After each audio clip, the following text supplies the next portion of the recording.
Let's bring in Noah Rothman, senior writer for National Review, and Matt Bennett, former deputy assistant to President Clinton. Noah, let's start with you. What do you think about the idea, big picture? And by the way, who's going to do all this fundraising? Well, the parties. And it's just only a fundraising ploy, as far as I can tell. I don't think it's a good idea for a variety of reasons, one being civic. I don't think we should start presidential contests 2.5 years before the primaries even begin. This would functionally be the start bell for the 2028 race, which is also why I don't understand why Donald Trump would want to inaugurate the process of choosing a successor this early. Nevertheless, Ken Martin is in a tough position. He's about $60 million short of the GOP in cash on hand. His party is hemorrhaging registered voters. They expect a lot of very expensive primary challenges to incumbent representatives in the coming primary season. The 28 calendar is not yet set. And all of that, amid all that, big dollar donors are closing their wallets. So Ken Martin has to appeal increasingly to small dollar donors with talk about fascism and a red tie, which alienates him from the broader voting public while squeezing whatever money he can out of the Democratic Party's declining base. It's not a great position to be in. So sure, he's looking to break the emergency glass and do whatever he can to open up those wallets. But this seems like a very short-sighted approach to getting some cash out of the Democratic donor base.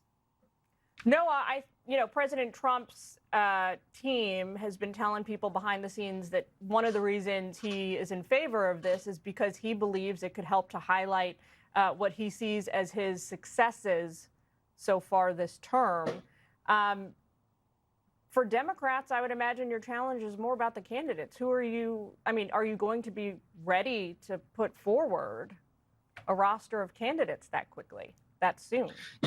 You may. To the president's point, nothing is stopping him from touting his successes now. He's the president of the United States. He has the biggest microphone in the land. That's he doesn't true. need a convention stage to do that. But Democrats do have a slate of candidates that are running in what's called now the invisible primary, in which you seek donor support and influencers at the state level in the early states and big party types.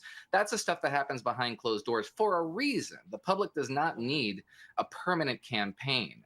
The partisanship that ignites is not healthy to the American civic experience. So I oppose it for that reason. And also in 1986, the Democratic Party chairman said this is a terrible idea. It's just too expensive. Before we go forward, I want to get Matt's thoughts on that.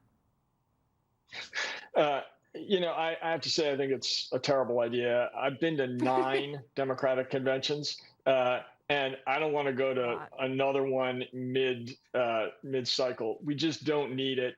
And it doesn't make any sense. The people that we need to highlight are the people running in the midterms, and conventions are about presidential candidates. One of our problems is 2 of our A-list presidential candidates, at least 2, are running for re-election in 2026, Governor Shapiro and Moore. Governor Shapiro is running in a really important state, and it could be a tough race. So they cannot even think about running for president until they're through those re-elects. And I don't think it would help with the fundraising. I think it would actually make things worse. Conventions are very expensive, and we tie ourselves into knots saying we're not going to take any corporate money. This is a terrible idea, and I don't think it's going anywhere. I will note that if the Republicans do it, the last time Trump held a convention while he was in office, he did it at the White House, which was an incredible violation of federal law. I hope he doesn't do that again. Gentlemen, we got to leave it there. Thanks so much for taking time with us. Great to talk to you.